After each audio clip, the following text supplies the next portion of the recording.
अब आपको बताता हूं कि भारत में यह वायरस कहां पहुंच चुका है। भारत के अलग अलग शहरों में इस वायरस ने दस्तक दे दी है। देखिए जरा भारत के नक्शे में आपको दिखाने जा रहा हूं। खबर मिल रही है गुजरात में एक केस मिल गया इस वायरस का, पश्चिम बंगाल में भी एक मामला सामने आया है एचएमपी वायरस का, कर्नाटक में 2 मामले सामने आ गए इस वायरस के, और तमिलनाडु में भी 2 वायरस के मामले सामने। आपको याद होगा कोरोना के वायरस की शुरुआत भी दक्षिण भारत से हुई थी, वहां से 1 या 2 मामले कोरोना के सामने आए और उसके बाद धीरे धीरे करके ये आगे बढ़ते चले गए और उसके बाद पूरे देश और पूरी दुनिया ने हालात देखे। अब आपको बताऊं चीन में जो वायरस मिला है इसके हालात क्या हैं और भारत में इसके हालात क्या हैं, यह मैं आपको दिखाने जा रहा हूं। देखिए जरा, सबसे पहले चीन की बात करेंगे। चीन में हालात क्या है? चीन में मास्क वाले दिन फिर से लौट आए। कोरोना की तरह एचएमपी वायरस फैल रहा है चीन में। अस्पताल में मरीजों की कतार बढ़ने लगी है, बुजुर्गों और बच्चों में संक्रमण तेजी से हो रहा है। वहां उत्तरी चीन समेत कुछ जगह मौत भी होने लगी है। इस तरह की खबरें, क्योंकि चीन छिपाता है इसलिए सच सामने आ नहीं पाएगा, जैसे कोरोना का सच आज तक सामने नहीं आया। वुहान और दूसरे राज्यों में इमरजेंसी का ऐलान हो गया है और दूसरे देशों के हजारों लोग फिर चीन छोड़ना चाहते हैं, वहां से निकलना चाहते हैं। चीन एचएमपी वायरस के पूरे आंकड़े दरअसल जारी नहीं कर रहा है। विदेश मंत्रालय ने बयान जारी कर कहा है डरने की बात नहीं, चीनी विदेश मंत्रालय कह रहा है, लेकिन दुनिया को शक है कि चीन फिर से सच्चाई छिपा रहा है। और अब हाल भारत का, कल तक यह कहा जा रहा था कि भारत को खतरा नहीं है, डॉक्टर्स कह रहे थे डरने की जरूरत नहीं है, नहीं आने वाला है, परेशान मत होइए। और आज एक ही दिन में एचएमपी वायरस के 4 से ज्यादा केस आ गए। दिल्ली से लेकर महाराष्ट्र, महाकुंभ तक अलर्ट जारी हो गया है। देश में सबसे पहले कर्नाटक से एचएमपी वायरस के 2 केस सामने आए। 8 महीने के बच्चे और 3 महीने के बच्चे में यह वायरस के संक्रमण मिले। दोनों की कोई ट्रेवल हिस्ट्री नहीं, यानी कोई गया नहीं था चीन, भारत में ही मिल गई हिस्ट्री। दोनों बच्चों का बेंगलुरु के अस्पताल में इलाज चल रहा है। अहमदाबाद में 2 महीने का एक बच्चा इस नए वायरस का शिकार हो गया। राजस्थान के इस बच्चे की तबीयत बिगड़ी तो अस्पताल में भर्ती कराया गया। सर्दी और तेज बुखार में सुधार नहीं हुआ तो बच्चे को फौरन वेंटिलेटर पर रखा गया। फिर उसकी जांच की गई तो पता चला इसको तो एचएमपी वायरस संक्रमित है। ये बच्चा वेंटिलेटर पर आ गया था। कोलकाता में 5 महीने के बच्चे में भी वायरस के लक्षण मिले। मुंबई से लौटे बच्चे को तेज बुखार, उल्टी, दस्त हो रहे थे। फिलहाल एचएमपी वायरस संक्रमित बच्चे के ऑक्सीजन लगी हुई है। आइए अब आपको सुनवाता हूं कि पूरे देश में अलर्ट है। स्वास्थ्य मंत्री जेपी नड्डा खुद सामने आए, उन्होंने प्रेस कॉन्फ्रेंस की है। क्या कुछ कह रहे हैं स्वास्थ्य मंत्री, सुनिए।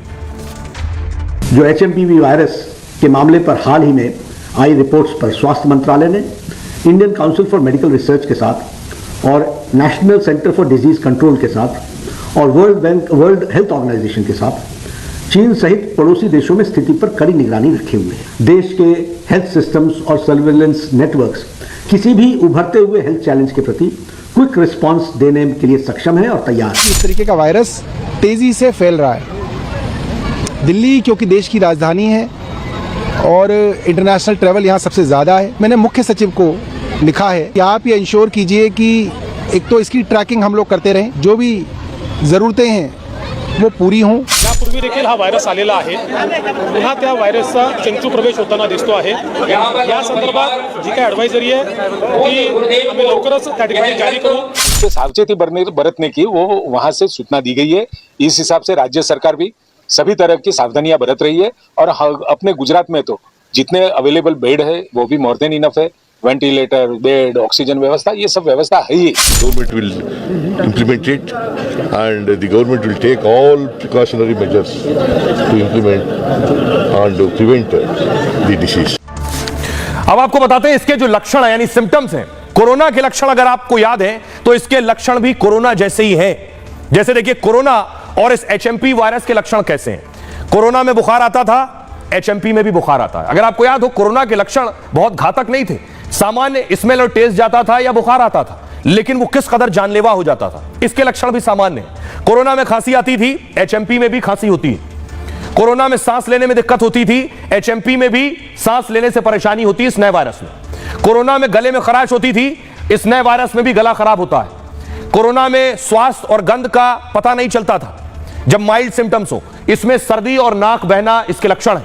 कोरोना में सिर दर्द और सुस्ती होती थी, इसमें शरीर में चकत्ते पड़ जाते हैं। कोरोना वायरस सांस से भी फैलता था, यह भी हवा से फैलता है उसी तरह से। कोरोना में फेफड़े पर ज्यादा असर, सबसे ज्यादा असर फेफड़ों पर होता था, यह भी फेफड़ों को प्रभावित करता है। सांस के जो मरीज हैं उनके लिए और तकलीफ है। चीन से इसकी शुरुआत हुई, चीन ने कभी माना नहीं, यह भी चीन से ही फैल रहा है, चीन मानने को तैयार नहीं। पहले खतरनाक वायरस नहीं लगा जब चीन से इसकी शुरुआत हुई, चीन मान नहीं रहा था, दुनिया को लग रहा था सामान्य सर्दी खांसी जुकाम है, लेकिन 71 लाख जानें चली गई। और इस वायरस के लिए कहा जा रहा है यह ज्यादा खतरनाक नहीं है। दुनिया में 71 लाख मौत कोरोना से हुई है, इसकी अब तक कोई वैक्सीन नहीं बनी है। कोरोना की वैक्सीन आ चुकी है, इस एचएमपी वायरस की कोई वैक्सीन नहीं है। आइए आपके लिए हमारे साथ जुड़ रही है खास मेहमान डॉक्टर स्वाति माहेश्वरी, उनसे जवाब लेते हैं। स्वाति जी, बहुत बहुत स्वागत है आपका। मेरा सवाल ये, लोगों में डर और दहशत भी है, हम इसके लक्षण बता रहे हैं, सर्दी जुकाम बुखार, सर्दी का मौसम चल रहा है और सर्दी के मौसम में हर दूसरे आदमी को, तीसरे आदमी को सर्दी जुकाम बुखार है, इसके लक्षण भी वैसे ही है। तो कैसे पहचाने जिसे खांसी सर्दी जुकाम है, ये सामान्य खांसी सर्दी जुकाम है या एचएमपी के सिम्टम्स हैं? लोगों में डर इसी बात को लेकर।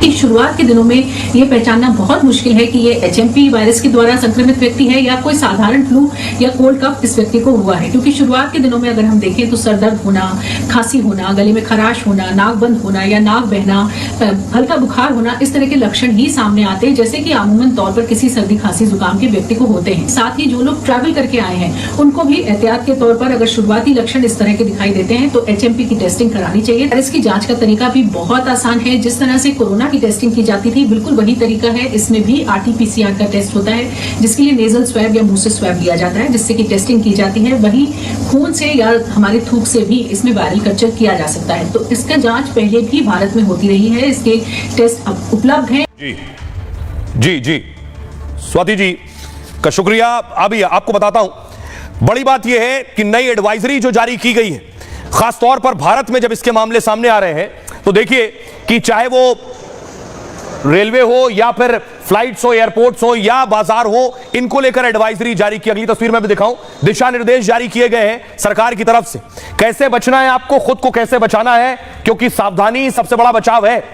मैं आपको बताऊं इससे कैसे बचना है आपको। कोरोना जैसे वायरस को लेकर देश में खौफ है, स्वास्थ्य मंत्रालय लगातार इस पर बैठक कर रहा है। सभी राज्य इस वायरस को लेकर अलर्ट हो गए।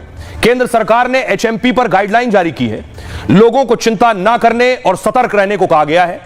सर्दी बुखार 5 दिन में अगर ठीक नहीं हो रहा है तो डॉक्टर को दिखाइए। बुखार या तेज सर्दी जुकाम में आराम की सलाह दे रहे हैं डॉक्टर्स। भीड़ भाड़ वाली जगहों से परहेज करने को कहा है।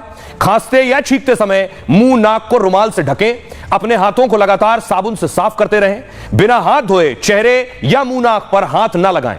संक्रमण कम करने के लिए घर में सही वेंटिलेशन हो, खूब पानी पिएं और पौष्टिक भोजन करें। छोटे बच्चों और बुजुर्गों में दरअसल इम्यूनिटी कम होती है, इसलिए एचएमपी का खतरा उन्हें सबसे ज्यादा होता है। भारत में एचएमपी वायरस के 4 केस बच्चों में ही मिले।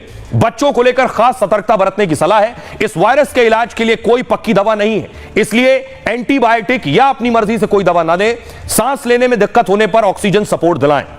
अब एक सवाल हमारे जहन में यह है, स्वाति माहेश्वरी लगातार हमारे साथ बनी हुई है, उनसे सवाल ये, स्वाति जी मेरा सवाल ये, हम दर्शकों को बता रहे हैं कि क्या ये कोरोना जैसा वायरस है। सवाल ये है, सबने वैक्सीन ली है, लोगों ने वैक्सीन ली है, क्या ये वायरस हमें वैक्सीन से, कोरोना वाली वैक्सीन से बचा लेगा? क्या ये वायरस कोरोना जितना खतरनाक है, या जब कोरोना आया तो उतना खतरनाक नहीं था, ये वायरस भी म्यूटेट होकर उतना ही खतरनाक हो सकता है? वैक्सीन की अगर हम बात करें तो ये एक ऐसी वैक्सीन थी जो कि कोरोना यानी कि जो हमारा SARS-CoV-2 वायरस था उसके प्रति जो है हमें इम्यूनिटी देती थी, उससे हमारी रक्षा करती थी। लेकिन एचएमपी वायरस एक दूसरा वायरस है, जबकि दोनों रेस्पिरेटरी वायरस हैं लेकिन दोनों का ग्रुप अलग अलग है। ऐसी स्थिति में कोरोना की वैक्सीन जो है वो एचएमपी पर काम करेगी ऐसा कहना बहुत मुश्किल है। और इससे जानते हैं कि जो आरएनए वायरस होते हैं उनमें म्यूटेशन की काफी शक्ति होती है, उनमें काफी म्यूटेशन देखे जाते हैं। कोरोना के भी हमने देखे थे कि कई सारे म्यूटेशन हुए और कई सारे फॉर्म सामने आए। ऐसी स्थिति में एचएमपी वायरस के साथ भी ये संभावनाएं है कि इसमें म्यूटेशन हो जाए या ये ज्यादा घातक बन जाए, ज्यादा इन्फेक्शियस हो जाए, तो ये संभावनाएं इस वायरस के साथ भी रहेंगी। और इसीलिए चीन में किस तरह का वायरस है, क्या वो म्यूटेटेड है या नहीं, ये जानना बहुत ज्यादा जरूरी है। जी बहुत बहुत शुक्रिया डॉक्टर स्वाति माहेश्वरी आपका। डॉक्टर स्वाति का कहना है बेशक कोरोना की तरह